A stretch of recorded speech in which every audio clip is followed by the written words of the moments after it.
ሰላም ሰላም ጤና ይስጥልኝ። እንኳን ወደ አዲሱ የዩቲዩብ ቻናሌ በሰላም መጣችሁ።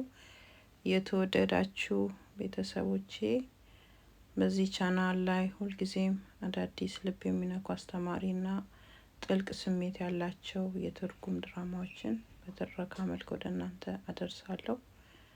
ዛሬ እንግዲህ ለመጀመሪያ ጊዜ ለቻናሌ መጀመሪያ ስራ ይሆናል ብዬ ያልኩትን እጅግ ማራኪና ልዩ ታሪክ ይዤላችሁ ቀርቤያለሁ። ወደ ታሪኩ ከመግባታችን በፊት ግን ለዚህ ቻናል አዲስ ከሆናችሁ አሁኑኑ ሰብስክራይብ በማድረግ ቤተሰብ እንድትሆኑ እና የደወል ምልክቷን እንድትጫኑ በትህትና ጠይቃለሁ። ቪዲዮውን ከወደዳችሁ ደግሞ ላይክ ማድረጋችሁ እንዳትረሱ፣ ኮሜንት መጻፋችሁ እንዳትረሱ።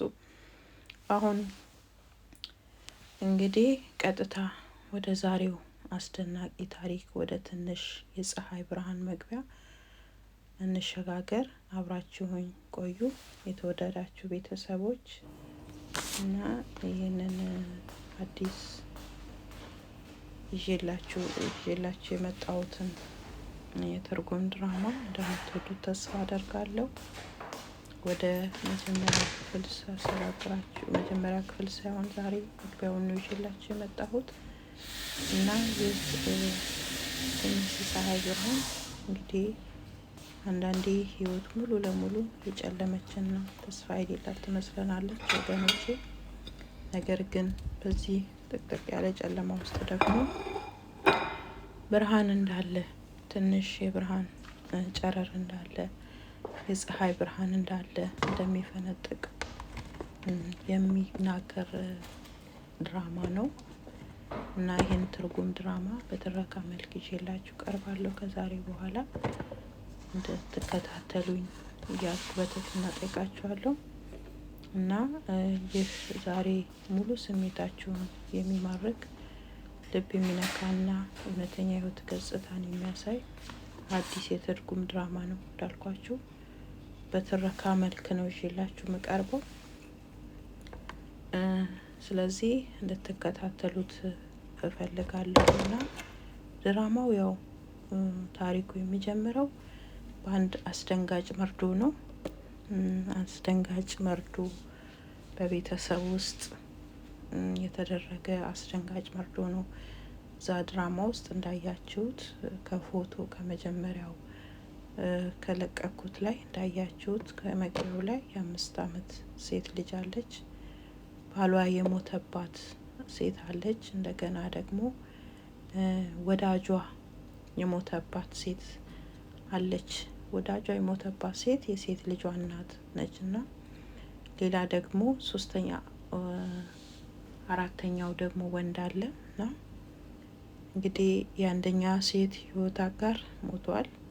የአንደኛዋ ሴት ደግሞ ወዳጇ ሞቷል። የአንደኛዋ ደግሞ ህፃን ልጅ አባቷ ሞተዋል። እንግዲህ የብዙ ምስጢሮችን ቁልፍ መክፈቻ ይዞ ነው ይህ ሞት የተከሰተው ማለት ነው ታሪኩ ሲጀምር እና ባሏን ያጣች ሴት አለች። ያው እንደገና ደግሞ አባቷን የናፈቀች ህፃን ልጅ አለች። ወዳጇን ደግሞ በሞት የተነጠቀች ሴት አለች። ሌላኛው ወንድ ደግሞ አለ፣ እሱ በህይወት አለ። እንግዲህ ጽናታቸውን፣ ታማኝነታቸውን በዚህ መሀል ክህደትን፣ ፍቅርን፣ አቅጣጫን የሚቀይር ሁለተኛው ወንድ ታሪኩ ሁሉ የመግቢያው ላይ ያለ ሀሳብ ነው። እንግዲህ ለመሆኑ ብለን እንጀምራለን። ያ እንግዲህ አሁን ይሄ ስናይ ሞት በጣም ከባድ ነው እና አንድ ሰው ሲሞት ከቤተሰብ በጣም ቤተሰብ ይመሰቃቀላል እና ለመሆኑ ይህ የተበታተነ ቤተሰብ ወዳጇ የሞተባት፣ አባቷ የሞተባት፣ ባለቤቷ የሞተባት ይሄ አራተኛው ሰው እንዲሁም ደግሞ እናት አለች እና በጨለማ ውስጥ እንግዲህ ጨለማ ነው ሰው ሲሞት እና ትንሽ የፀሐይ ብርሃን ማግኘት ይችላል በድንግዝግዙ። ስለዚህ ርዕሱ ያው እንደ መጀመሪያ ሼር እንዳረኩት ትንሽ የፀሐይ ብርሃን ነው የሚለው እና ትንሿ የፀሐይ ብርሃን ያንን የቤተሰብ ታሪክ ትለውጥ ይሆን? አጓጊ ነው።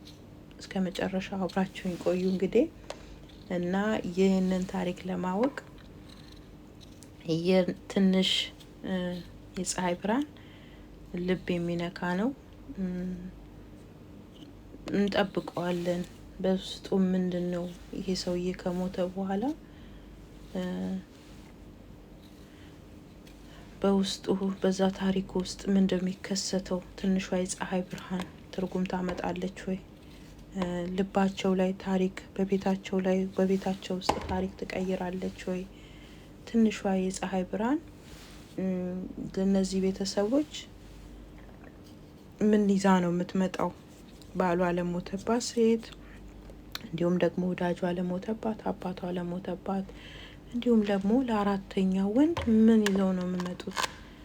ይህ ያስደናቂ የቤተሰብ ታሪክ ነውና ያጓጓል ወገኖቼ፣ ወደ ቤተሰቦቼና ያጓጓል። እኛም እንጓጓለንና የዚህን አስደራቂ የመጀመሪያ ክፍል ማብራሪያ እንደዚህ አቀርብላችኋለሁ። ነገ ደግሞ በተመሳሳይ ሰዓት ክፍል አንድን ወደ እናንተ አደርሳለሁ ማለት ነው። እንድትከታተሉ እንግዲህ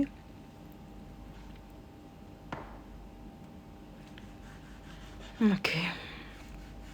ታሪኩ ካሁኑ ያው ውስጤን ስላለኝ ትንሽ እና እንግዲህ በነገው እትማችን የቤተሰብ ምሰሶ የሆነው ሰውዬ የሞተበት ታሪክ፣ በድንገት የሞተው ሰው በምን ምክንያት ነው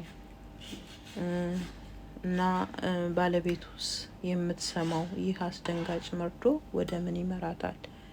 ሕፃኗ ልጅስ በህልሟ የምታየው የፀሐይ ብርሃን ምን ትርጉም አለው? እነዚህን ሁሉ ነገ እንመልሳቸዋለን። እንግዲህ እነዚህ አጓጊ ጥያቄዎች ናቸው። የወዳጇ የሞተባት ሴት፣ አራተኛውስ ወንድ ምን ይገጥመዋል?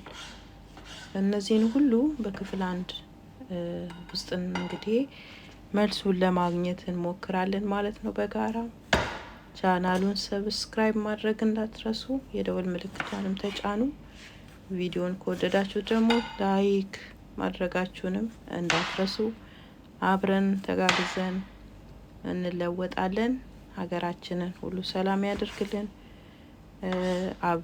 አብራችሁን ደግሞ ስለቆያችሁ ለመስማት